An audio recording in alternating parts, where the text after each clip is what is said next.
ओहो शर्मा जी, सो गए क्या? यहाँ किस्मत सो रही है और आप चादर तान के पड़े हैं। अरे नहीं नहीं भाग्यवान, बस आंख लग गई थी। क्या हुआ? खजाना खाली पड़ा है और आप यहाँ सपनों के लड्डू खा रहे हैं। न काम के न काज के, दुश्मन अनाज के। अरे तुम फिक्र क्यों करती हो? मैं सो नहीं रहा था, स्कीम सोच रहा था। लोग मुझे बेवकूफ समझते हैं, पर अब देखना, लोग खुद चलकर खजाना भरने आएंगे। शर्मा जी ने पूरे गांव में ढिंडोरा पिटवा दिया कि जो भी उनकी सुंदर बेटी से शादी करना चाहता है उसे परीक्षा देनी होगी। शर्त ये थी कि हर उम्मीदवार को 1000 सोने की मोहरें जमा करनी होंगी। जीत गए तो शादी, हार गए तो मोहरें जमींदार की। भैरव नाम का एक पहलवान युवक सबसे पहले आया। उसे अपनी ताकत पर बड़ा गुमान था।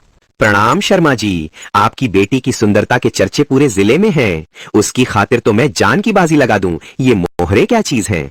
ये लीजिए 1000 स्वर्ण मुद्राएं। बताइए करना क्या है? देखो भैरव, घर के पश्चिम में वो पुराना तालाब है। उसका पानी बर्फ जैसा ठंडा रहता है।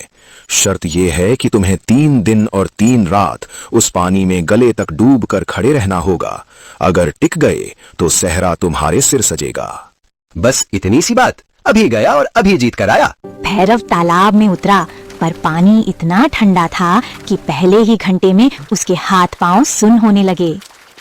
ये पानी है या सीधे हिमालय का झरना? पहले ही मिनट में लगा जैसे शरीर सुन्न हो गया। शर्मा जी ने तो कहा था ठंडा है, ये तो जानलेवा है। 1 घंटा बीतता है। हे भगवान, 3 दिन तो दूर की बात है, यहाँ तो 3 मिनट भारी पड़ रहे हैं। शादी तो तब होगी जब मैं जिंदा बचूंगा। भाड़ में गई मोहरे और भाड़ में गई शादी। मैं तो चला बाहर। बचाओ, मुझे बाहर निकालो। बहुत हो गया, अब एक पल भी इस बर्फ जैसे पानी में नहीं रह सकता। भैरव पानी से बाहर भागता हुआ आता है। उसके दांत बुरी तरह बज रहे हैं। अरे रोक, इतनी जल्दी हार मान ली? अभी तो 1 ही दिन हुआ है। मेरी बेटी का हाथ चाहिए या नहीं? हाथ बाद में चाहिए, पहले मुझे अपनी जान चाहिए। मेरी अक्ल घास चरने गई थी जो मैं इस शर्त के लिए राजी हुआ। मैं ये शर्त पूरी नहीं कर पाऊंगा, बस मुझे जाने दो। ठीक है, जा सकते हो, पर याद है ना, जो 1000 मोहरे लाए थे वो अब वापस नहीं मिलेंगी। वो अब मेरे खजाने की शोभा बढ़ाएंगी। रख लीजिए वो मोहरे। अपनी बेवकूफी की सजा भुगत रहा हूँ। खजाना भरने के लिए आपको बहुत बहुत बधाई। ये तो बस शुरुआत है, आगे आगे देखो होता है क्या। भैरव की हार के बाद शर्मा जी के हौसले बुलंद हो गए।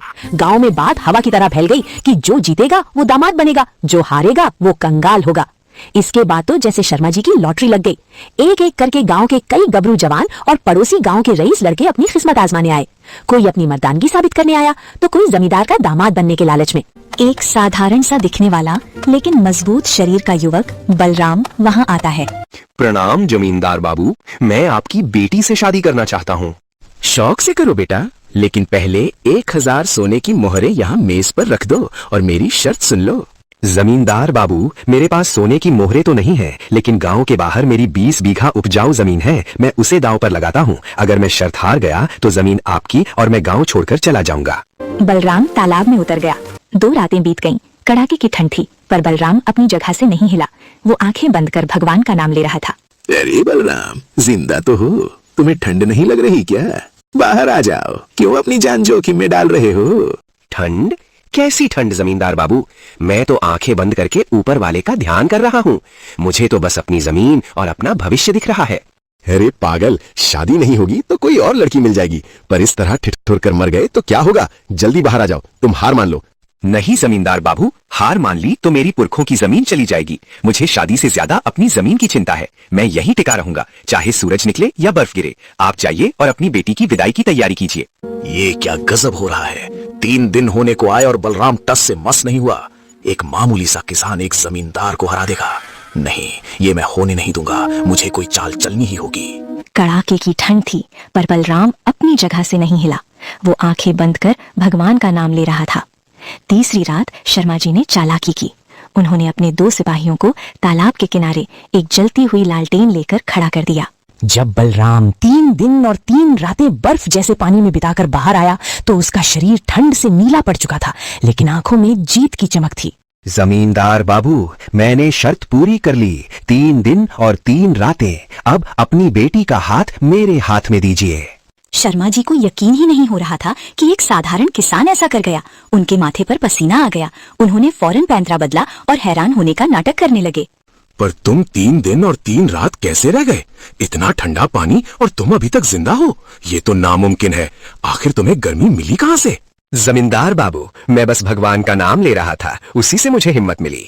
झूठ मत बोलो, अब मुझे समझ आया। कल रात मेरे 2 सिपाही तालाब के किनारे लालटेन लेकर खड़े थे। तुमने उस लालटेन की रोशनी और गर्मी से खुद को बचाए रखा। तुमने चालाकी की है बलराम, तुमने शर्त तोड़ दी, इसलिए तुम्हारी जमीन अब मेरी हुई और शादी का तो सवाल ही पैदा नहीं होता। निकलो यहां से। पर जमींदार बाबू, वो रोशनी तो कोसों दूर की। बलराम गांव के एक बुद्धिमान सलाहकार के पास गया। सलाहकार ने उसे एक योजना समझाई। अगले दिन बलराम ने शर्मा जी को अपने घर दावत पर बुलाया। वाह बलराम, हारने के बाद भी दावत दे रहे हो। खुशबू तो लाजवाब आ रही है, भूख और बढ़ गई है। शर्मा जी जैसे ही पहला निवाला मुंह में डालते हैं, उनका चेहरा बिगड़ जाता है। थू थू, ये क्या है? बलराम, क्या तुम्हारा दिमाग खराब हो गया है? खाने में रत्ती भर नमक नहीं है। इतना बेस्वाद खाना खिलाकर मेरा अपमान कर रहे हो। जमींदार बाबू, आप क्या कह रहे हैं? देखिए, रसोई के उस कोने में नमक का डिब्बा रखा तो है, वहीं से तो नमक डाला है। अरे मूर्ख, डिब्बा कोने में रखने से क्या खाना नमकीन हो जाता है? नमक तो कढ़ाई के अंदर डालना पड़ता है। तभी वो बुद्धिमान व्यक्ति सामने आता है। बिल्कुल सही कहा जमींदार साहब। अगर दूर रखे डिब्बे से खाने में स्वाद नहीं आ सकता, तो तालाब से 100 फुट दूर जल रही एक छोटी सी लाइट से ठंडे पानी में खड़े इंसान को गर्मी कैसे मिल सकती है?